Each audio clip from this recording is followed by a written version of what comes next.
یہ اتنا ہی سمپل ہے جتنا سمپلسٹی سے انہوں نے کہہ دیا، کیونکہ ایسے بہت سارے لوگ کی کنفیشنز ہم سنتے رہے ہیں لیکن اس کے بعد پھر ایک خاموشی وٹنس کی ہم نے.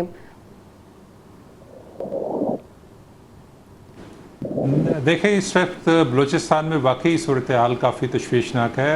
وہاں پر جو ینگ جنریشن ہے اور ریاست اور حکومت کے درمیان ایک جو رابطہ ہے وہ تقریباً منقطع ہے، جو سب سے بڑا مسئلے کا حل ہے. یہ صرف پہلا انسیڈنٹ نہیں ہے، یہ تو چلے ریکور ہو گئی اور اس نے کیا. جو کراچی میں چائنیز کے اوپر حملہ ہوا تھا وہ ایک پڑھی لکھی خاتون تھی جس نے خودکش حملہ کیا تھا، 2 بچوں کی ماں تھی، اسکول ٹیچر تھی. اس سے پہلے جو ابھی بلوچستان کے اندر حملہ ہوا ہے وہ LLB کی اسٹوڈنٹ تھی، اس نے حملہ کیا تھا، خودکش حملہ. اصل مسئلہ جو ہم بڑے عرصے سے دیکھ رہے ہیں کہ بلوچستان کے اندر جو صورتحال ہے وہ KPK سے بالکل مختلف ہے. وہاں پر ہمیں دہشت گردی اور جو انسرجنسی ہے اس میں فرق محسوس کرتے ہوئے ایک ایسی پالیسی بنانی چاہیے جہاں پر یہ نوجوان نسل کا جو تحفظات ہیں، جو ان کے خدشات ہیں وہ دور ہونے چاہیے. تو جبری گمشدگیاں جو سب سے بڑا مسئلہ ہے، مسخ شدہ لاشیں وہاں سے ملتی ہیں، جو ریاستی ادارے وہاں سے لوگوں کو اٹھا لیتے ہیں پھر ان کا بعد میں پتہ نہیں چلتا. یہ ہے سب سے بڑا مسئلہ جس کی وجہ سے وہاں کی نوجوان نسل جو ہے وہ گمراہ ہو رہی ہے. تو یہ ایڈریس کرنا چاہیے، ریاست کو ایڈریس کرنا چاہیے، حکومت کو ایڈریس کرنا چاہیے. اتنا بڑا انسیڈنٹ ہوا تھا، ایک اس وقت لگ رہا تھا کہ جیسے پتہ نہیں کیا ہو جائے گا. پرائم منسٹر گئے، آرمی چیف گئے، اس کے بعد پھر خاموشی ہو گئی. آپ کو وہاں پہ بلوچستان کے اوپر مسلسل جو ہے وہ فوکس کرنے کی ضرورت ہے.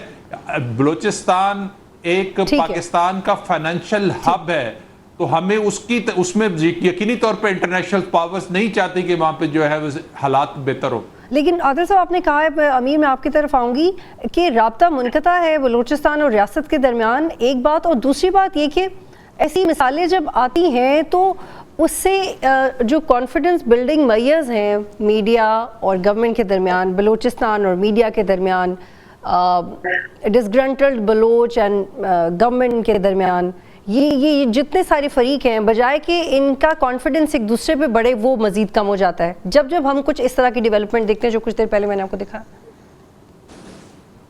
میں بالکل عادل صاحب سے بالکل اتفاق کرتا ہوں 110%. یہ اتنا سمپل ایشو نہیں ہے کہ جس طرح اس کو بنا کے پیش کیا جا رہا ہے کہ ایک خاتون نے پریس کانفرنس کی اور اس نے کہا کہ ہمیں بتلایا جاتا ہے. ایسا نہیں ہے. لوگوں کی جینوئن گریونسز ہیں اور ہمیں آج تک اس بات کا احساس ہو رہا ہے کہ سب سے بڑا مسئلہ ایک سوسائٹی میں اور ایک شہری کے لیے وہ ہے پولیٹیکل فریڈم. ریاست جگہ جگہ پہ وینٹیلیٹنگ مشینز لگاتی ہے تاکہ جب لوگوں میں گھٹن محسوس ہو، لوگ سفوکیٹ کریں تو پھر وہ وینٹیلیٹنگ مشین آن، وہ اپنی گھٹن، اپنا حبس، اپنی بھڑاس نکالیں جمہوری آئینی پرامن طریقے سے. آپ نے پورے ملک کو تو چھوڑ دیں، بلوچستان کی پالیٹکس کو تو آپ نے اسٹرینگولیٹ کیا ہوا. وہاں تو لا کے لوگ بٹھائے جاتے ہیں، وہاں تو الیکشن کا تو تخلف کرنے کی ضرورت ہی نہیں ہے. وہاں کے سینیٹرز کیسے آتے؟ تو وہاں جو انڈیجنس پولیٹیکل وائس ہے آپ نے اس کو دبا کے رکھا ہوا ہے وہاں کی پالیٹکس کو کنٹرول اور مینج کر کے. سب سے بڑا ایشو ہے بلوچستان کا یہ. پھر وہاں جو فوجی آپریشنز ہوتے رہے، آپ ریئلائز نہیں کر رہے کہ یہ فوجی آپریشنز، آپ کو لگتا ہے کہ آپ شاید ریاست ممکن ہے کہ بڑی سنجیدگی سے اور بڑی نیک نیتی سے یہ سارا کرتی ہے، لیکن اس کے ریپرکشنز ہیں، اس کے سائیڈ ایفیکٹس ہیں، اس کے اگر کاس ہیں تو اس کے کانز بھی ہیں. ایسا نہیں ہے کہ وہ کاؤنٹر پروڈکٹیو ثابت ہو رہے ہیں. بالکل ایگزیکٹلی یہی پوائنٹ ہے امیر جو ابھی تک اسٹیبلش ہو رہا ہے کانورسیشن سے. افتخار صاحب، امیر عباس صاحب بھی انکلوسیونیس کی بات کر رہے ہیں، وہ کہہ رہے ہیں اندر سے لوگوں کو انوالو کریں، اندر کے لوگوں کے مسائل سمجھیں. لیکن ریسنٹلی جو بڑا الارمنگ تھا وہ یہ تھا کہ ہم نوجوان نسل کو دیکھ رہے ہیں، they are just into it, اور اگر وہ اتنے برین واشڈ ہیں تو وہ بھی بہت الارمنگ ہے. تو گورنمنٹ کر کیا رہی ہے؟ کیا گورنمنٹ کو یہ سمجھ آ رہا ہے کہ پہلے کس چیز کو ایڈریس کرنا ہے پھر کس کو ایڈریس کرنا ہے، یا ان کو اگر ایسے کیریکٹرز ملتے رہیں گے تو وہ ان کو منظر عام پہ لا کے سمجھیں گے کہ کچھ شارٹ ہو گیا؟ دیکھیں بطول، ایک تو اس کی ایک انڈرسٹینڈنگ کہ یہ ڈائنامکس گرو کس طرح کر رہے ہیں، جس طرح امیر صاحب نے بھی اور عادل صاحب نے جس طرح اشارہ کیا، بلوچستان کی جو ریزسٹنس موومنٹس تھی، یا آپ اس کو سیپریٹسٹ موومنٹس کہہ دیں، ریاست اس کو جو ہے دہشت گردی کہتی ہیں، وہ اس کا جو انیشل ایک معیار تھا وہ سرداری نظام کے نیچے تھا. لیکن 2014 سے لے کر 16 کے درمیان میں جب ہم چینج دیکھتے ہیں، تو جب یہ موومنٹس جو ہے وہ مکران کوسٹل ہائی وے کے قریب جو ہے وہ پہنچتی گئی، تو یہ بہت زیادہ پبلک فگرز میں جو ہے وہ آ گئی. اور چونکہ وہاں کی آبادی اور پاپولیشن جس طرح سٹریس کر کے بتایا گیا کہ وہ اسکول کی ٹیچر تھی، LLB کی ٹیچرز تھی، تو وہ ایجوکیٹڈ لاٹ ہے. اب وہ انسرجنسی بیس جو ماڈل ہے، اس میں جو ایک اس کا جو ایک ٹرینڈ ہے وہ یوتھ کی طرف ہے، کیونکہ وہ جلدی راغب ہو جاتے ہیں اور وہ ایجوکیٹڈ ہے، تو وہ اس کو ایک سیکولرسٹ کاز کی جانب جو ہے وہ دیکھتے ہیں. تو اگر ریاست آپ کو انگیج کرنے کے سارے راستے بند کر دیں، پالیٹکس جیسے بتایا گیا اس کا ایک طریقہ کار ہے، اکنامک ڈیولپمنٹ ہے. ٹھیک ہے، بلوچستان 5% آپ کی آبادی ہے، تقریباً 42 سے 44% آپ کا زمینی رقبہ ہے.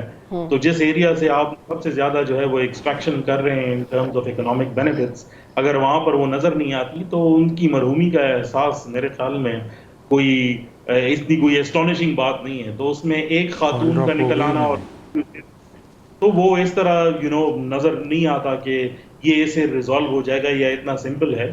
ریاست کی اپنی ایک انویسٹمنٹ ہونی چاہیے، اور وہ انویسٹمنٹ جو ہے وہ صرف اکنامک نہیں بلکہ پولیٹیکل بھی ہونی چاہیے. میں اس بات سے 200% اور بالکل افتخار صاحب، جو پولیٹیکل انویسٹمنٹ ہے وہ مجھے لگتا ہے کہ کسی بھی سوسائٹی کی ویلیوز اور اس کا کلچر سمجھے بغیر ہو نہیں سکتا. جیسی کمپلیکسٹی ہم KP کے اور بلوچستان میں دیکھتے ہیں. اور یہاں پہ مجھے یاد ہے ایک کتاب ہے، ساؤتھ ایشیا کے ہسٹورین ہیں، انہوں نے لکھی ہے The First War on Afghanistan. اور امیزنگلی وہ اتنی دہائیوں پہلے بھی انہوں نے ایک ہی جملہ اس میں لکھا تھا کہ آپ ایڈریس کریں کہ بلوچستان کے لوگوں کی ویلیوز کیا ہے، because they are very value oriented. KPK اور بلوچستان، وہاں کے لوگوں کا جو ایک رویہ ہے، ایک سائیکی ہے، دے آر ویری روٹیڈ. تو اگر آپ ان کی روٹس کو سمجھ کے ان کے مسائل ایڈریس نہیں کریں گے تو یہ آگے ایسے ہی چلتا رہے گا.